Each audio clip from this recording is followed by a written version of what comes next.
Hey everybody, welcome to Reflections, the wisdom of Edgar Cayce. We're coming to you as always courtesy of our broadcasting partner MoreTalk.tv. Joining me today on the show, I'm honored to welcome back Don Carroll. Don Carroll spent his career working in fire and rescue as a district chief, academy instructor, and paramedic. During these 30 years, he raised a family and pursued the meaning of life through extended study into the Cayce readings and other spiritual, scientific, and philosophical materials. Today, Don is a regular speaker and writer of metaphysical topics from Cayce to the Kundalini. He spent 10 years researching his latest work. It's entitled Sacred Geometry and Spiritual Symbolism, The Blueprint for Creation. Don is also an international tour leader for the Association for Research and Enlightenment, visiting sites of a spiritual nature all across the globe. If you'd like to learn more about Don, you can visit his website at donaldbcarroll.com. Don, thank you so much for joining us today on the show. Well, thanks for having me here. I appreciate it. Absolutely. And I want to start off, I know you're quite a sacred geometry guy. You've written an incredible book, and you've been known as a lecturer amongst the A.R.E community, speaking on topics related to sacred geometry, amongst many other topics. But I wanted to start with kind of an introduction question for our listeners who may not really be familiar with the whole concept. If someone were to ask you what makes sacred geometry and spiritual symbolism so important, how would you explain that to them?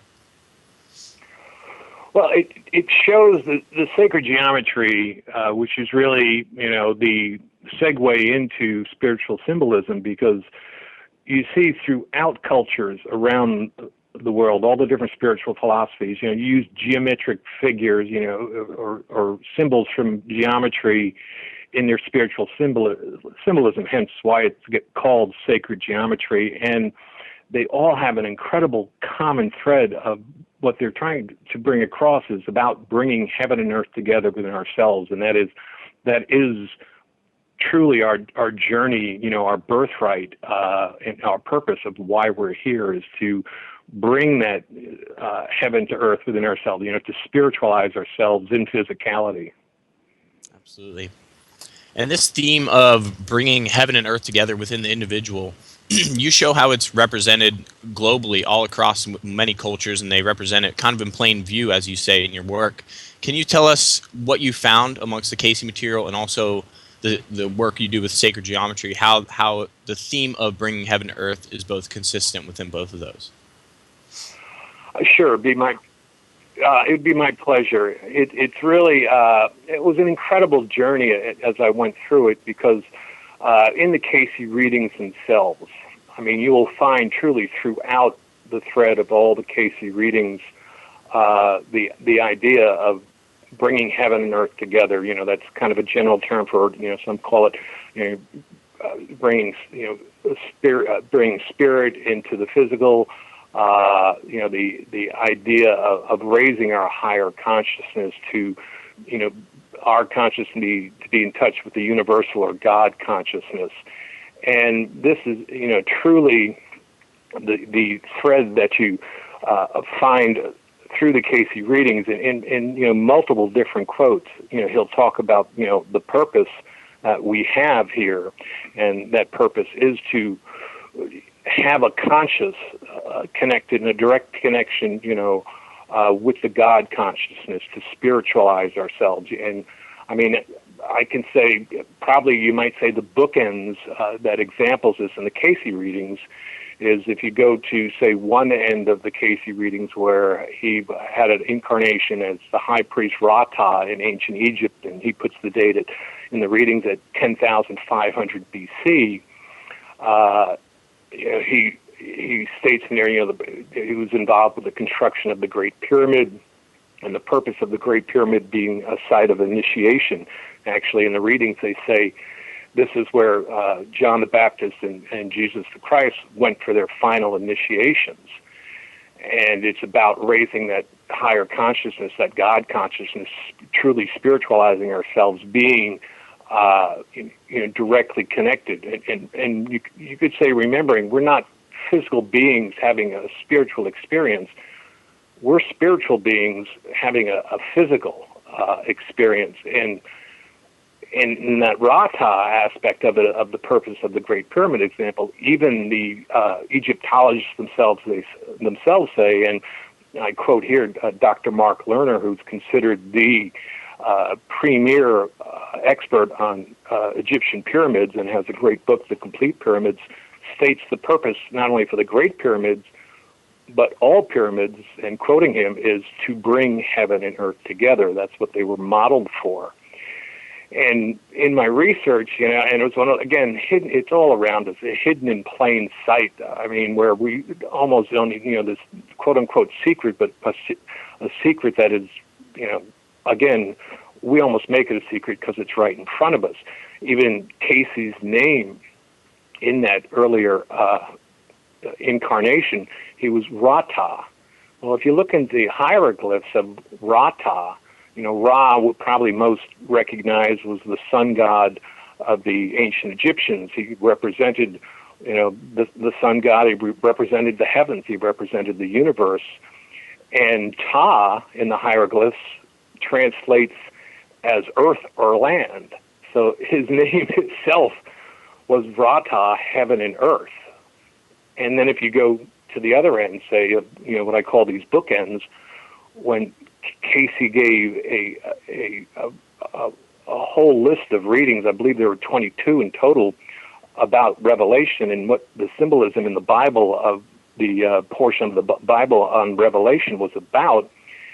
What he states in the readings was this wasn't an end of the world. I mean, apocalypse actually means revelation, to reveal. And he states it was a symbolic writing of the struggle within ourselves to raise that higher consciousness, as he would put it, to spiritualize ourselves, to spiritualize our physicality, to bring heaven and earth together. I mean, even in Revelation, it talks about, the New Jerusalem and heaven coming to earth, the New Jerusalem coming down from heaven to earth, bringing heaven and earth together. So even, in these bookends, you could say, here is this, incredible thread in there. And that's through, again, you'll find this thread throughout the readings. It's really incredible. And even to the point where I found outside of the readings, because along with, these over 14,000 readings that Edgar Cayce gave through his lifetime, these psychic intuitive readings, in his own letters, in one of his letters to one of his friends, he writes, and I quote, my purpose, Edgar Cayce speaking, if I know it, is to discover the truth and to find out how or in what matter may be given for seekers for their own expression of the cosmic mind and materiality. So whether he was in readings or in his, daily conscious writings, the idea of bringing heaven and earth together, runs throughout them, both in the readings and in his daily thinkings. And you might say a sacred geometry example exactly there, because in the readings, Edgar Cayce didn't call this sacred geometry, but he talked about the symbolism of different geometric figures. And in one case, in a reading, he talked about the symbolism of triangles. And interestingly, how he put it was, he called it the symbol that is the pyramid, which would be a three-dimensional triangle, and the inverted pyramid. So a pyramid, or a triangle facing upward, to point upward, and an inverted pyramid, which would be a triangle pointed downward, over same. So you put one on top of the other, would indicate spirit entering into matter. What we're talking about here.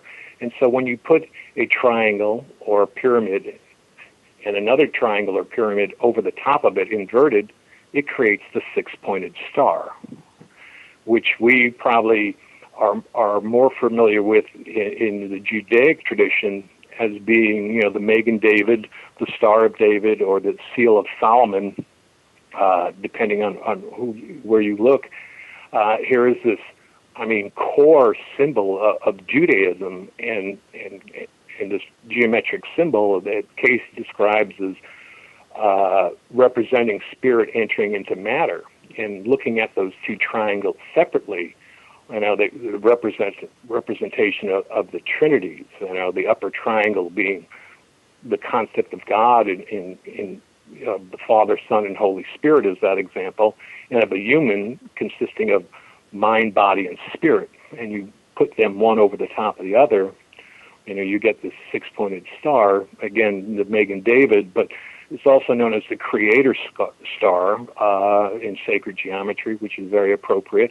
And even if you go into the Eastern traditions, into the Hindu traditions, they have the six-pointed star, and you find it in many cultures, but a great example in the Hindu tradition, the six-pointed star is called the Shatkona, or Star of Galatka, and the Shatkona represents the supreme being coming together with Mother Earth, heaven and earth coming together.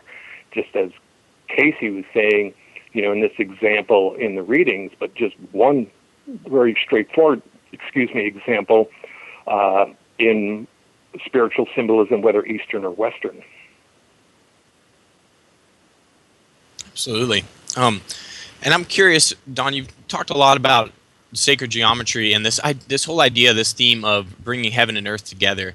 But I'm curious, how does that apply practically for some of our listeners? When you talk about bringing heaven and earth, how do you use that in your personal life practically? This is such a beautiful philosophy, and how can one apply it? And that is a great question, because, so often we see these things and it's like, okay, a great idea, how do we get there? And that whole idea through all the different cultures, as I said, whether it's the Hopi, whether it's Hindu or Buddhist, whether it's in Christianity, whether it's in Judaism, because there are many of these concepts. They all had, the concept of the axis mundi, which was the symbol of bringing heaven and earth together. And how we do that is invariably in all of these cases, it comes down to, I would say, at the basic level, it's about meditation, about really mutually participating with the idea of God consciousness, of universal consciousness, of taking the time, not only in prayer and understanding, that we are truly spiritual beings, not physical beings. This is a temporary state, a state that we have in order to consciously evolve and to grow into that kind of God consciousness, as Cayce would put it, to know oneself, to be oneself, yet one with the whole. It's connecting with that consciousness is what I found in my experience, and what Cayce speaks about in the readings, and they'll use different names, but all the different philosophies, it's about meditation, going to that quiet place within ourselves and setting an ideal of, oneness or love, something along those lines, to allow our daily consciousness to subside, to get to that higher place, and through meditation, reach that connection to spiritualize ourselves, to be our true selves, our better selves, our higher selves. And I use that meditation as that example. And now, it's been around for thousands of years in all cultures, whether you want to call it contemplation or meditation, lectio divina. It's there, and of late, it's now called, and it's being accepted more mainstream, though it's been around, I would say, in the Western traditions, very popular since the 60s and 70s. It's now, they're using a term of a type of meditation called mindfulness, and it's being accepted by corporations. It's being studied, and military are using this and finding the successes. They're actually finding physical results, let alone the you might say from spirit goes into mind, and then affects the body. That physically they're finding meditation reduces stress, reduces blood pressure, reduces heart rate. It strengthens the immune system. There's actually studies that scientific studies that they're finding that it actually develops and strengthens the brain, creates more neuron connections, and they found evidence that it actually enlarges the brain in certain areas. I think it's Brodmann's, in brain areas, Brodmann's areas 9 and 10, which are connected to our higher consciousness, our higher thought processes, and more holistic type thought processes, and the amygdala, the emotional part, that it actually strengthens and develops them. And it's also an area of altruism, of helping others. And what it does, even just physically, what it does for our lives is being shown more and more, the incredible effects. But that's just the physical. If we go into really the rest of it, our mind, our spirit, it then connects us with that higher self. I mean, even and there are many. One example, Pierre de Chardin, who was a Jesuit priest, but also an anthropologist and paleontologist. He's probably most famous in that area for his research and work with the human evolution and work with the Peking man. Wrote an incredible book called The Phenomenon of Man, where he talks about what we're here for, and he himself, in this kind of scientific aspect of it and spiritual aspect of it, is to develop our consciousness evolve into a higher consciousness of where we'll really come into what he called a new sphere, of the ability to be connecting with everyone else's consciousness, and that will evolve into what he called an omega point, which is then reconnecting to our birthright, so to speak, or our start, as reconnecting with the universal or God consciousness. It kind of, as I said in the Cayce writing himself, let alone the readings, about bringing the God consciousness, that cosmic consciousness, into materiality within ourselves, because we are individual yet part of that. Absolutely. I hope that answered the question. No, it absolutely did. Thank you. I love how thorough you are with your answers. It's great. And you connect so many dots within your answers, which is great as well. What I'm gathering about this idea of sacred geometry and how prominent it is throughout all these ancient cultures, they truly understood what we were here for, and they truly epitomized it in everything around them, including their architecture, as you so clearly point out in your work. I guess that begs the question then, if it was so ingrained in their culture, what happened? Where did it go wrong, and why did we forget the philosophy behind sacred geometry of bridging heaven and earth? Again, another excellent question. Why it seems to, and I think you're right. It's we've forgotten. We've gotten this amnesia to our true selves. What has happened there? I think it's and again, the Cayce readings actually put it pretty very well. He puts forth in the readings that when we were consciousness, when we weren't physical, when we were a consciousness, when we were spirit beings, pure consciousness, that's where the fall occurred, so to speak. And because we had the ability as consciousness to experiment with, to enter into physicality and experience physicality, which can be quite an aphrodisiac. I mean, but then we got so deep into it, we got entangled in it, and we lost our way. We forgot our home. We got so involved in physicality, we forgot what our true selves was. I mean, talking about meditation and stuff. There, an example of that is in brain waves, our daily living. When we look at everything, we have what they call beta waves that are very prominent. And when we meditate, those beta waves drop down, and alpha and theta waves increase. We kind of pull ourselves away from that physicality. You can almost, in some aspects, I look at it as you can say that we become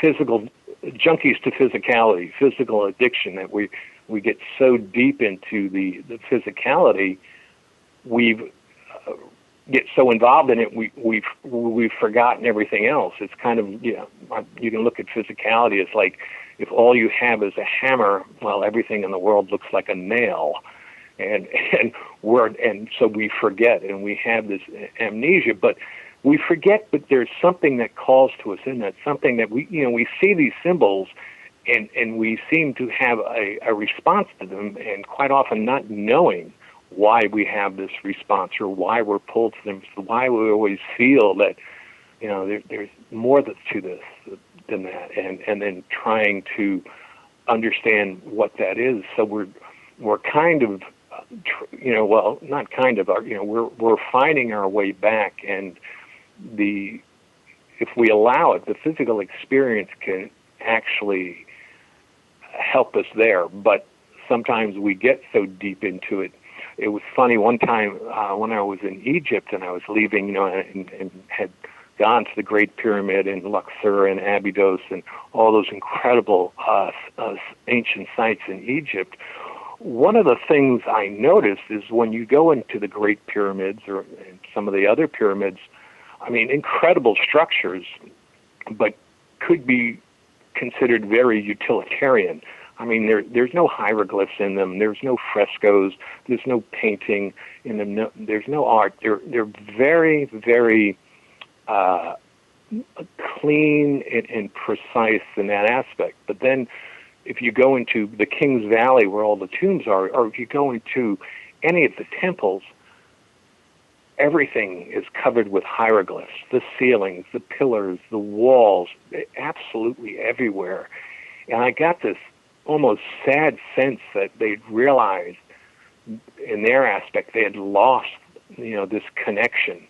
And they were putting all these writings and these symbols and hieroglyphs up, trying to remember it, trying to find it again, and trying to leave a message for the rest to find this. Because I think the difficult part is an experience. I mean, any of us, and I think all of us at some time in our life have had some kind of ecstasy-like experience, whether it's, a birth of a child or, watching a sunrise or being at the Grand Canyon, something that just is so incredibly awe-inspiring that when we try to share it, all we have are words and symbols, and we're trying to share things that are beyond words. Ezekiel's vision, you see him trying to describe something that we don't have words for. It's, where we go into the experience,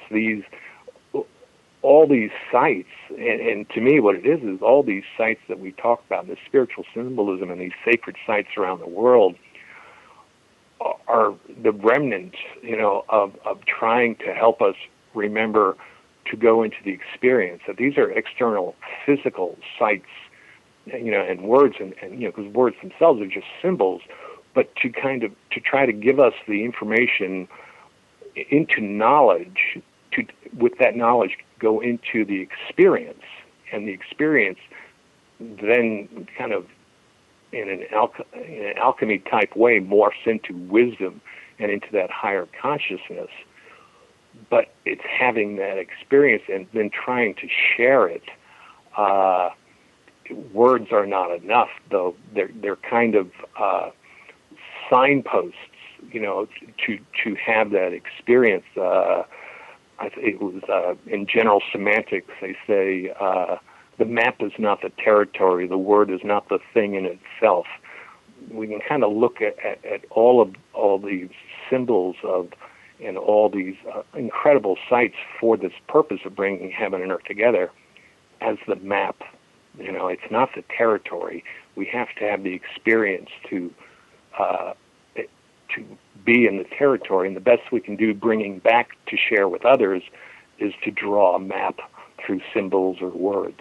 So I think, we've forgotten this. We got ourselves steeped in physicality. How often do we all, it's easy to get so wrapped up into the day-to-day experiences of daily living, so to speak, that we forget, the greater things. We get so distracted. You might say, our monkey mind get so distracted with the baubles and things around us that we forget that this is just a temporary way station. This is all truly symbolic. We live in a very symbolic world.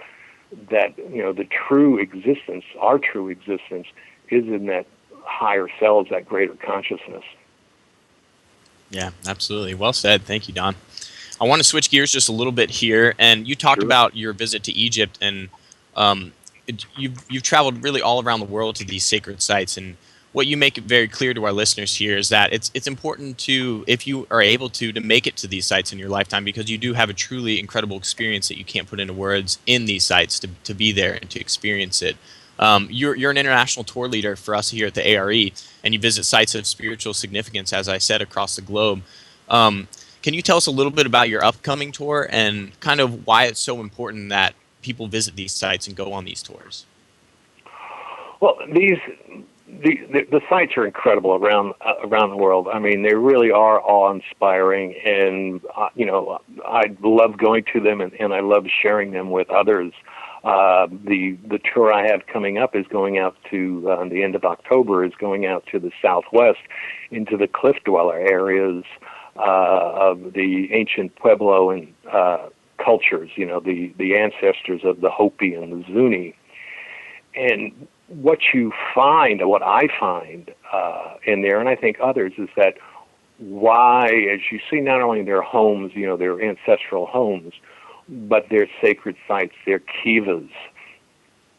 These sites as examples in Mesa Verde and Chaco Canyon that are an incredible mix. They didn't separate, you might say, their science from spirituality. They brought them together in a really beautiful fashion, because the example anywhere, but the example of this upcoming tour with the cliff dwellers, and what they built is incredible. That has lasted thousands of years, and you have to think, this wasn't something that was just thrown up. These people were incredible engineers and architects, and astronomers. They were scientists, but they incorporated it into their spirituality, and you find that, as I mentioned, a perfect example is the Hopi, which is one of the direct descendants of these ancient cliff dwellers that have continued with their spiritual philosophy through these years. They still have their kivas, and their traditions. And, they talk about in their creation stories, they see themselves, and they've emerged into what for them is now the fourth world. And their creation stories, as they went up through the first and second, third worlds, it's the same story, that they lost their connection, their God connection. They lost their universal consciousness connection. And they specifically talk about that. They talk about a time when they had a direct connection with the God consciousness through an opening, as they describe it, in their top of the head, similar to the fontanelle of a newborn, that is the soft part of the skull at the top of the head, and that they were able to have direct connection and communication with this God consciousness. And as they lost their way, got deeper into physicality, and that heavier physicality closed this opening, and they lost their connection. And so they had to find it. Interestingly, one of the Hopi creation stories of coming up into this fourth world, just very briefly, is they knew they had to, and it was always upward, so they knew they had to raise themselves, or raise their consciousness, but they were trying to find a way to do it, and they brought the nature spirits and their deities in. And the final solution to get to this higher place was they spiritually grew a reed that went up to the sky, that could handle it. Trees, other things wouldn't work, but this reed would. And how they raised themselves. And a reed is the American version of bamboo, or the North American version of bamboo. And then, but how they even traveled up to this site was when one of the spirit animals chewed a hole in the side of the reed, so they would climb up through it to the top, which was called, when they emerged into this earth, the symbol is the Sipapuni. And in their kivas, at the base, in the center base of their kivas, which is a half dug out, half buried sacred place, usually with a flat, but often with a domed top, that could be entered into through the very top of it. At the bottom of it, on the floor, was a small hole that represented the Sipapuni, or the place of emergence, where they came up into this. When you start looking at that, it's like, wow, they're talking about, what the Eastern traditions called raising the Kundalini, the coiled serpent, through meditation, or different processes like that of the central nervous system up through the spine. And the reed, or that bamboo, is a perfect, symbolic example of raising oneself up through your central nervous system, through your spine, to your higher self. And then the kiva and the dome, representing, the head, the brain, the mind, and the opening at the top, reopening their connection with the God consciousness of raising themselves up. And you see these kivas incorporated throughout their structures, just incredibly beautifully so, as just one example. So you see that these sites that they knew and I would say compared to some other civilizations, their construction was incredible, but much more organic, one could say. And they were using these sites and these kivas as a place of sacredness, a place to raise that God consciousness, and truly a beautiful example of raising that higher consciousness through our central nervous system, that Kundalini. And you see it throughout these sites. It's really just incredible, beautiful sites. There's a definite awe there, and you can feel it. And yes, these sites, as you said, I go to them because I feel that awe, and I can feel that experience, and I try to share it there. But it's also something we can take home with us. This is, that something that is within us. So we can, these kind of, you might say, help energize it, or help focus us, and help us remember what our journey and what our purpose is about. So they are really incredible. And you see all, again, whether it's in symbolism or their sacred sites, the purpose of these were to help us on that internal journey. Absolutely. And this internal journey, what we've been talking about this whole show, of this idea of bridging heaven and earth within us, within the individual, it's a huge theme of your book, and we've talked quite a bit about your book. Most of everything we've talked about is really contained within your book. It's such a thorough piece of work. This book, though, you had actually just written it last time you were on the show, so you hadn't gotten a chance, hadn't been released yet, you hadn't gotten a chance to get any feedback. So now I'm curious personally, since it's been out for a little while now, what has the feedback been like, and has any new developments came out of the book? Well, the feedback's been very positive. It's something, because it again, it was like 10 years to research and put together, and frankly, I was so amazed that a lot of my time was spent trying to prove things I was finding wrong, because I felt it was important to have the information as valid and as strong as possible. But it's so encompassing, because this is something that's found globally throughout all the different spiritual philosophies, that it continues to grow what I find within myself and what I'm finding, and I do get a bit of a laugh because friends said, them knowing me, because again, researching this, they kind of laughed. There were like, I think, 26 pages of citations, because I want people to see that look for yourself. This is what it's all about, and just how different cultures took their perspectives of it and how the Cayce readings, show it all. And, and I do continue to find the example, like if I'm speaking of the Hopi, and finding how these cultures shared the spiritual purpose. I mean, not only their symbolism, their purpose of sacred sites, but in the book I speak about measurements and why they use certain measurements, and where they came from, and it was such an incredible incorporation of all these different aspects, and shared globally that. To me, are awe-inspiring and help me in my own, personal journey, because,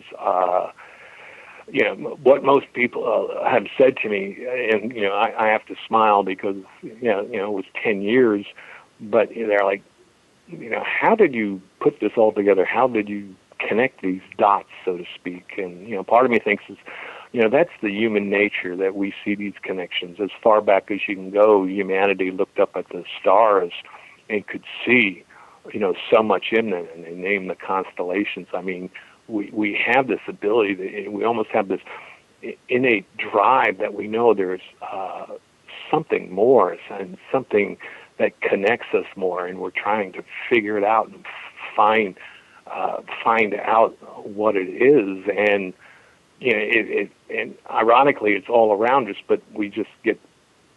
I shouldn't say we just get, but it's so easily to become distracted from that. But as she says, it goes on, like as it's kind of in the Cayce readings from Rata to Revelation, where this theme is in there in so many different aspects. And as I've researched more into the cliff dwellers and Hopis, just very briefly, I spoke about a unit of measurement that the ancient Egyptians used, and the evidence that it was used in the Great Pyramid as an example. A unit of measurement called, they call it cubits nowadays, but that's actually a Latin term meaning elbow, but ancient Egyptians called it their unit of measurement a me, but there's one called an akume, meaning spirit measurement. And I think this unit of measurement of 27.5 inches represents that. And that why 27.5 inches, through my research, that finding that ancient measurements were all developed from body parts, body proportions, the foot from 12 inches from the foot, center of your chest out to the end of your arm, was the codification of a yard. We still measure, horses by hands. What I find is, where 27.5 inches come from? Well, from my research, and there's very good evidence for it, that was determined off the length of the spine, which would make perfect sense for these sites. The length of the spine, representing that kundalini, representing meditation and raising, the avenue to raise our higher self, would be the perfect spirit, as the Egyptians called it, measurement, to create sacred sites and to incorporate everything of the construction and purpose of the sacred site to that. And it, works incredibly in the Great Pyramid. And you go to the Maya, and the Maya had a unit of measurement, and this is from the Mayan archaeologists, called the Zapal. And the Zapal is plus or minus 5 centimeters, about 55 inches, which is then 2 of these 27.5-inch cubits. It's the same unit of measurement, just doubled, which matches a significant symbol for them called the double-headed serpent bar, which was their axis mundi, their connection to heaven and earth. Whoever held the symbol of the double-headed serpent bar was connected to heaven and earth. For a shaman, a holy one, bringing that consciousness within themselves. And of course, being a double-headed, two-headed, two serpents, well, why 55 rather than 27.5? And in my, some of my latest research, being that we know there was a connection between the cliff dwellers in Mesoamerica, they found jars with the remains of cocoa, which is down in Mexico in the Mesoamerican area. They found skeletons of macaws and feathers of macaws, which come from the Mesoamerica, that we know there was a great communication and trade, over thousands of miles between these different cultures.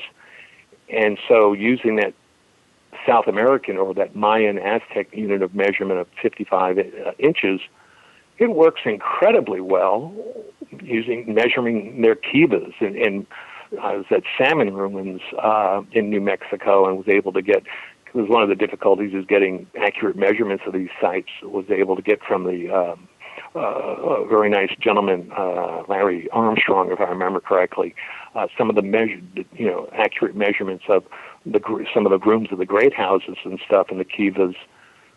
That 55 inches of the Mayan works very well with them. So we have this connection that's almost like a international unit of measurement that's shared in Egypt. It's shared at Stonehenge. I've found evidence for it, clearly in the Maya, and evidence for it with the cliff dwellers. So it's this shared, in ancient times, this shared journey of trying to bring humanity and bring ourselves, both as humanity, as individuals, into that higher consciousness, into that universal consciousness, that creative forces, as Cayce spoke of, or as Chardin spoke of, as the new seer and omega point. So yeah, it's just amazing, this the lengths of this in all these aspects, whether it's spiritual symbolism, whether they're structures, whether they're units of measurements, of this journey of, you might say, coming back to our birthright of this connection of our higher selves, of our spiritual selves, with the universal consciousness. Absolutely. Wonderful.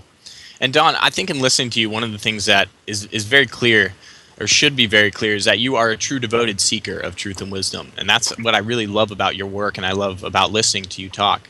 I guess in saying that, as a devoted seeker, what message do you have for all those other seekers who are out there? Somebody who may be struggling, maybe somebody who just recently got introduced to the Cayce material, or this is their first introduction to sacred geometry. What advice would you have for somebody like that who's kind of just getting into this, getting introduced to these ideas? To take one's time. I mean, I've been on this, like you said, seeking on this journey for long before I wrote this book, and the book itself to bring it together was 10 years, and I'm still evolving myself. And to take one's time, in kind of the Buddhist traditions where they said, it's the middle road, and the example was when Buddha was trying to find enlightenment, he tried he came from kind of a hedonistic life and went to a very ascetic life and wasn't finding it, and he was, meditating under the Bodhi tree. And as the tale goes, a raft with a father and son, but with a nearby river, was going by, and as the father was trying to teach the son how to tune and play a sitar, and he was telling his son, don't tighten the string too tight, it'll break, but if it's too loose, it won't play. It just has to have enough tightness, tension to it. And it led Buddha to help him to his enlightenment, because it's that middle path. And so, have patience with oneself, give oneself time. This isn't a race. This isn't something that goes to the fastest. This is something that, we evolve in within ourselves, and give ourselves that time and patience, and don't beat ourselves up in the process, because it does take time. And it's another aspect, it's a wonderful journey that you don't want. It's not a race. You want to savor it. You want to savor. It's about the experience and developing the experience, and you want to savor that. I mean, when you look at this, like bringing heaven and earth together, it can seem overwhelming. But there's that other old saying of how you eat an elephant, one bite at a time. So this journey, just like this journey, is one step at a time, and we'll all get there. And some may get there, quote unquote, sooner than others, but we'll all get there. It's just about having that patience, realizing that there is a journey, realizing that we have this birthright, realizing that we can raise this higher consciousness within ourselves, and that we can do this. And as I put back to meditation, it's like many people after they read my book, like I said, they were like, "How did you put all this together?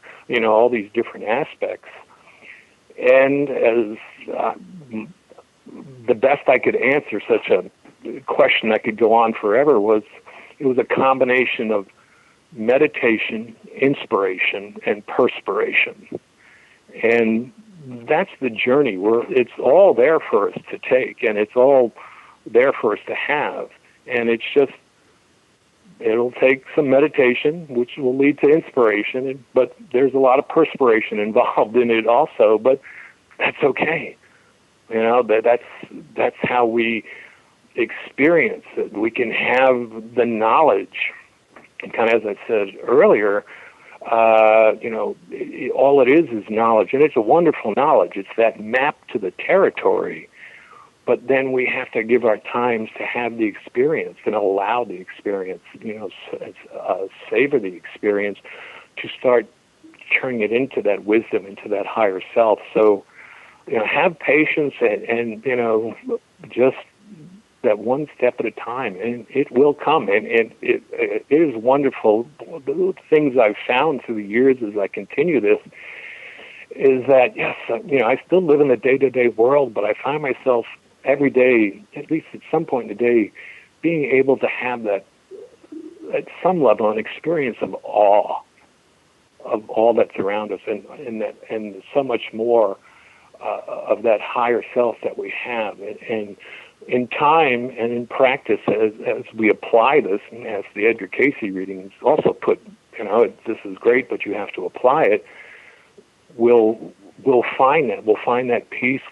And not only peace, but we'll find more of that just wonderful feeling of awe.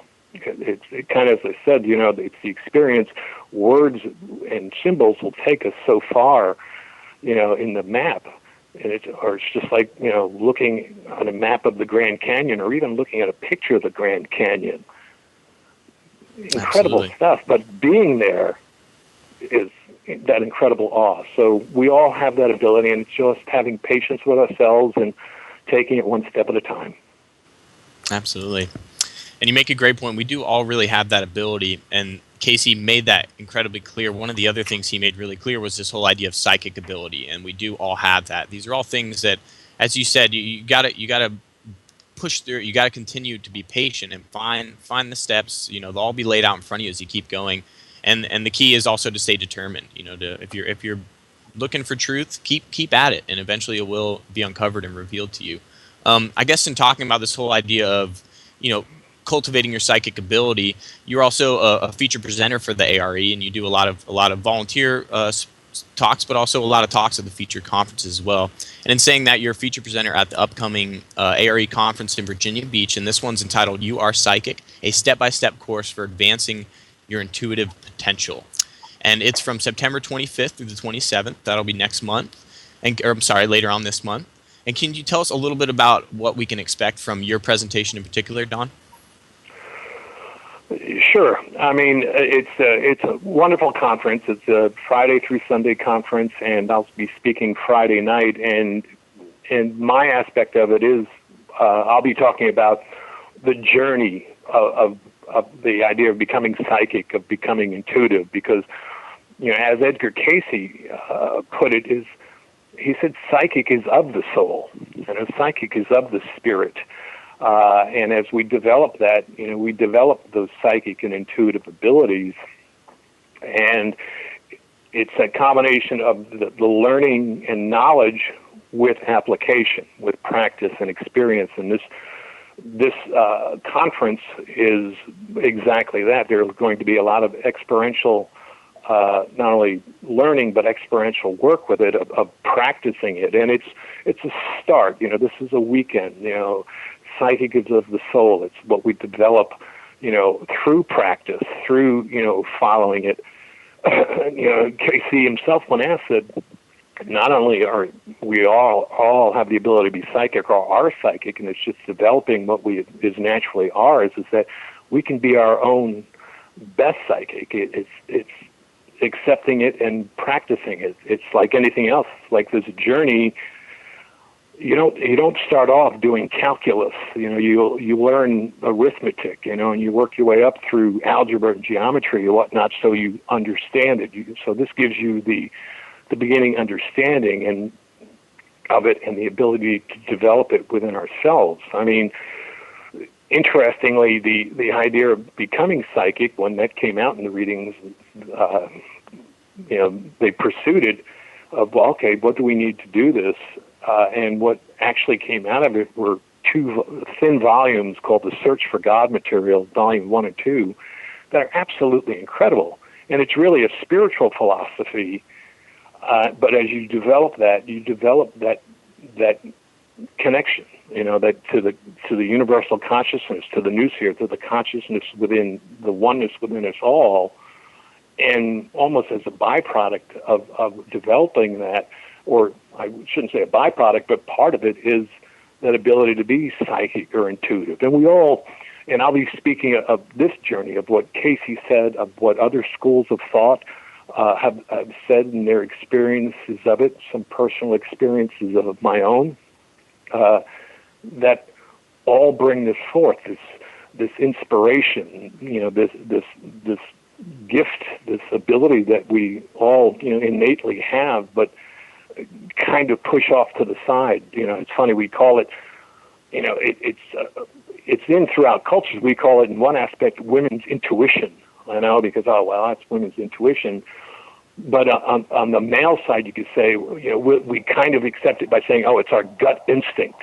I get a chuckle. I think one of the most popular shows in the U.S. is NCIS, and one of the lead characters in this, kind of detective series, Gibbs, who's very straightforward, very pragmatic, very pragmatic. What he talks about is how he just, figures things out, is sometimes it goes by the male way of that kind of intuitiveness, is his gut instinct. We have these terms to kind of come around it, in a very, obtuse ways, but it's talking about the same thing, that we have this, and we probably, most of us have experienced it in the very least in dreams, let alone in deja vus and other things, but we can develop this, and we can. It's part of that journey along the lines of bringing heaven and earth together, in that higher consciousness that truly taps into everything. Absolutely. Don, thank you so much for sharing all that. It's really, really been wonderful listening to you. As a final question, I want to pose to you, what most has you excited right now as you look around, both in your own research and any research that's going on around you, or any of the newest findings, or where you can see we're headed with, just this idea of consciousness, and how, these new discoveries that are coming to light. What has you most excited right now as you look into the future? Oh gosh, there is so much going on, and so much, showing the different connections of, how, interestingly, in the spiritual symbolism, the sacred geometry, where it comes from, and what science is finding, not only what they're finding in meditation. I mean, it's been around for thousands of years, and I get a chuckle, and I get it, the scientific method. They know it's been around for science, thousands of years, but they always were saying, it's subjective, it's in your mind. Well, yeah, meditation, it is in your mind. But now that science has developed machines that can measure it, and then they see that, oh my gosh, yeah, the alpha waves change, the beta waves change. It has these physical,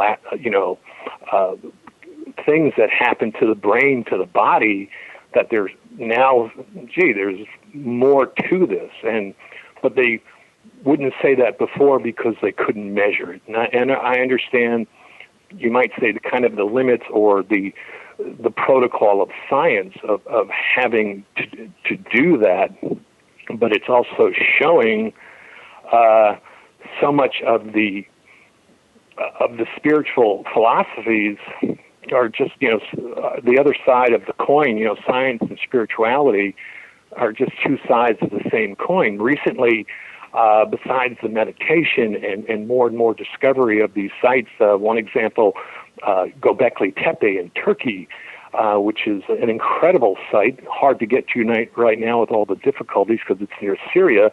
They have excavated some of the site, and they found these stone pillar circles like Stonehenge, and they've uncovered 4 of them, and we're talking, anywhere from 20 to 30 ton stone carved pillars, in circles like Stonehenge, and they have confidently dated them to 9500 BC, which is throwing archaeology on its head, in that for the longest time they said, well, there wasn't any megalithic huge stone building before 3000 BC because civilizations weren't around and they couldn't do it. And suddenly now here's one 9500 BC. And from research they continue to be doing there in ground penetrating radar, of the 4 stone circles they've uncovered, they believe there's at least another 16 still buried.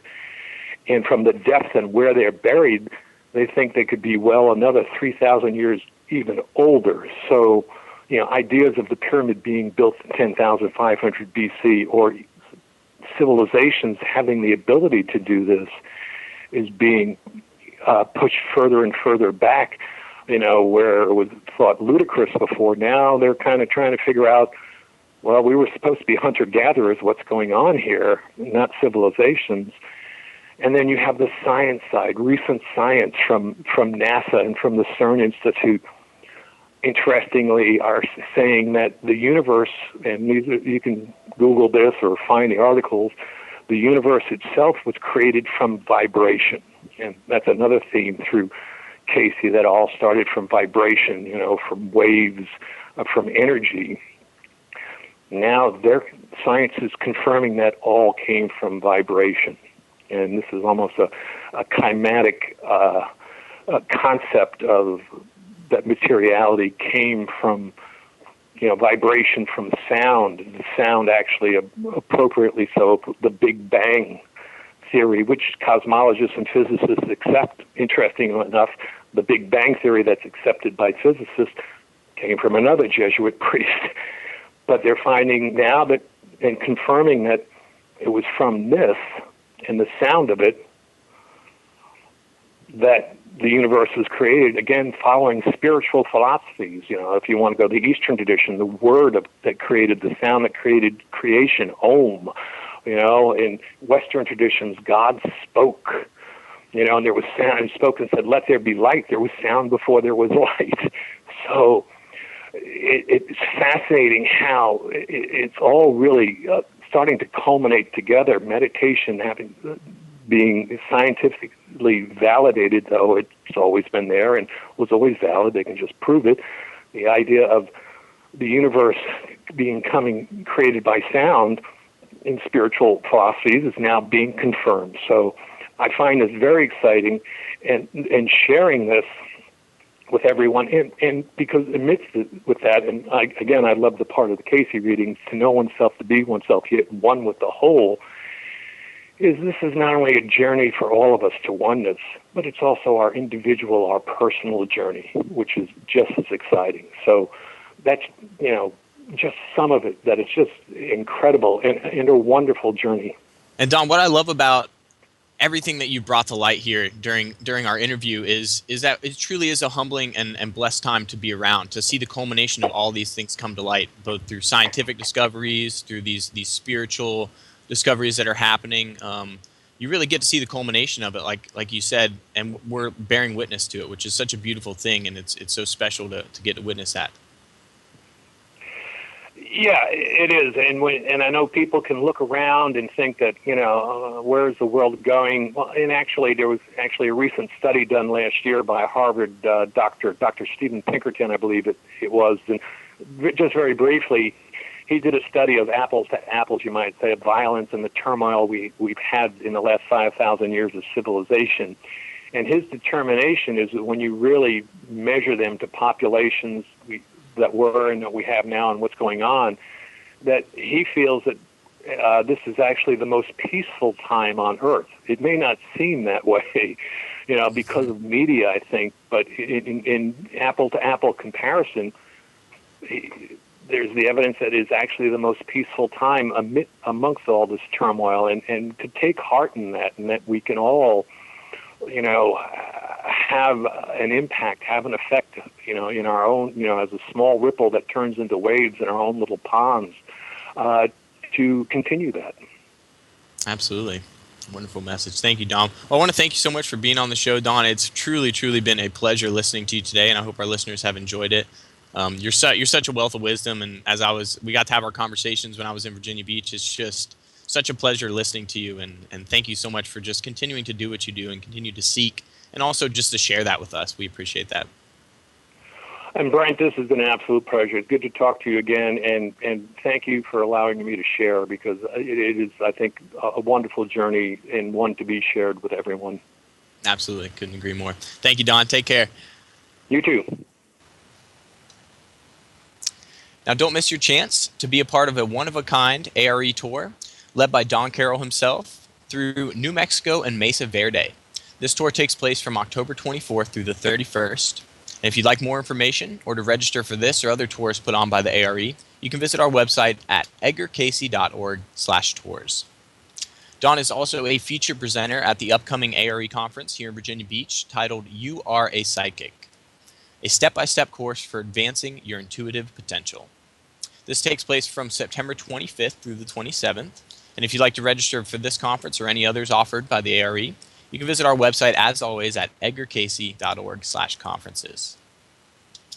Don't forget to pick up a copy of Don's incredible eye-opening book titled Sacred Geometry and Spiritual Symbolism, The Blueprint for Creation.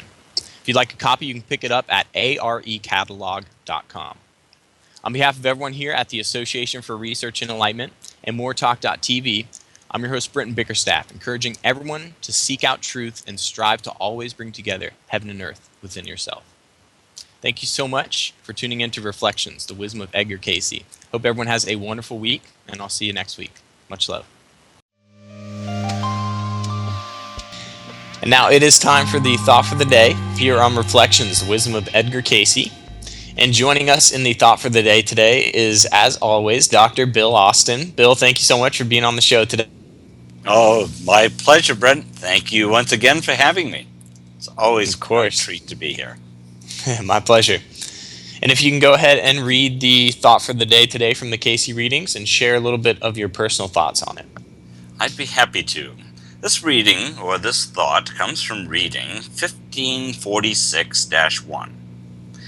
Prayer is just as scientific as the knife in its individual field. Mechanotherapy or mechanical treatments are as effective in their individual field and are of the same source as prayer. If applied in the same way or manner, or with the same sincerity. This thought for the day is particularly meaningful for me. As a healthcare provider, I know there's a lot of ways to approach the needs of the individual, and I'm yet to find a method that fits everyone and heals everyone. People need what they need. The readings talk a lot about this. Some people might need an herb, some people might need a colonic, some people might need surgery, some people might need psychotherapy or hypnosis. I mean, there's a whole battery of things that the readings pulled upon to fit the needs of the individual. And which one was most important? Well, I think the glue of all of that is the intent. When you're praying, your intent is to offer help. When you're doing surgery, the intent is to offer help. When you're doing a chiropractic adjustment, or massage therapy, or acupuncture, or the whole list of things, if the intent is all the same, whether it be prayer, surgery, mechanical therapy, if the intent is to help, then it's all the same. It's coming from that same source. And that reflects back to our spiritual desire to be only helpful to the individual. You take what you have and you offer it with the intent to help. It's incredibly powerful. I'll tell you of an experience I had years and years ago. This lady was going to go on a cruise. She was in her 80s. Physically, she was really going through some challenges, and she asked me to come over to her house to work on her, and I did. And, I was doing a lot of mechanical therapy, being a doctor of chiropractic, and, I can't say any of it seemed to help her very much. And so I said, well, let's try this. Just, lie comfortably. And I held her head on the top of her head and the back of her head. And I just quietly asked for help for this individual, whatever she needed. Because at that point, I can honestly say I had no idea what she needed. I had tried all of my stuff, picked up all of my clues, applied my stuff, and not much was happening. So I just sat there and held her head and offered this prayer with the intent to be of help to her. And it felt like there was a real peace that came through me. I think it came through her because she started snoring, and she was lying down on her couch, so I just let myself out. And the next day I called and couldn't reach her. And I called the next day. I couldn't reach her. And finally, after about 2 to 3 weeks, she gave the office a call. And I said, where have you been? She said, out on my cruise. She said, I don't know what you did, but it was exactly what I needed, and I just have to laugh because I have no idea what I did. And sometimes you have to let it all go. But when the intent is there, magic can happen because that source is coming from the creative forces. When the intent is there, magic can happen. But that's really important for that intent to be there, whether it be prayer, whether it be surgery, whether it be herbs or mechanical manipulation of some manner. I think it comes down to that inner intent so that the creative forces can work through us. Absolutely. Thank you for sharing that story. That's wonderful. And it really shows you this principle that Casey's talking about in this thought. It shows it in action because, as you say, you don't know what you did, but it's all about your intent. You had good intent. You had healing intent. All you wanted to do was help heal this patient that you had, and you also put faith in knowing that there's something bigger out there that works with us to help heal ourselves. And in a sense, you worked as a channel to help facilitate that for this lady. And who knows what you did, but I think the beauty of what Cayce touches on here is he says prayer is just as scientific as the knife. And if you look in the research, some of the more current research, they're doing scientific studies on the healing effect of prayer, especially non-local healing effect. When you have a third party who doesn't know the patient who's suffering, but you have them pray for that person, they can scientifically document how it affects the healing process that person is going through and can help them to heal better. You also have plenty of other cases which it's beautiful because the scientific community is more interested in this now, where you have spontaneous remission and you have things that basically show the power of prayer or the power of the mind or the power of good intent. We're showing it and able to document it scientifically, and that I think that's something that's kind of new to the scientific field now. So when Cayce says prayer is just as scientific as all these other different forms of therapy or therapeutic healing techniques, he was so far ahead of his time. He was, in a sense, telling us that kind of look out, because I'm telling you now, there's science behind prayer and what it can do for the human body and its ability to heal. But it's going to take, as it always does, it'll take science a little bit of time to catch up. And it's just also an important reminder for me as an individual to continue to not only pray, but also to have a good intent and bring that into everything that you want to do. And that in a sense, boosts your potential to its highest it can possibly be to help people, to be of service, which, of course, as we've talked about in previous Thought for the Days, is the core foundation of why we're here, is to be of service to each other. Yes, yes. There's some fascinating readings that he did when he was trying to help the Glad Helpers prayer group really develop.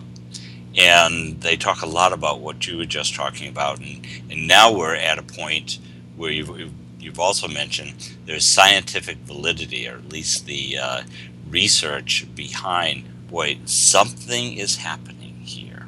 When you take a look at the response to whatever the treatment is, whether it be prayer just by itself or prayer with an application of something else, the responses are really quite incredible. Yeah, absolutely. And a lot of times the scientific community gets a lot of flack because in the past the scientific community has not been the most open-minded, but a beautiful thing that we're seeing now is the more open-mindedness going on, because when you have something like these studies that we talk about, yeah, they may not know, they can't say for sure that prayer is what's causing people to heal and recover quicker, but they're open to the idea that to say, humble themselves and say, well, I don't know exactly if this is what's causing it, but I'm willing to put more time, energy, and effort into figuring out if it really is prayer, if it really is these alternative healing modalities that are accomplishing what our traditional medical sources have failed to give us. So it's beautiful just to see that open-mindedness, that we don't know what the future holds, but it's bright. It is bright. It's very bright. Yeah. Wonderful. Well, Bill, thank you so much for joining us, as always, on the Thought for the Day. It's a pleasure to have you on.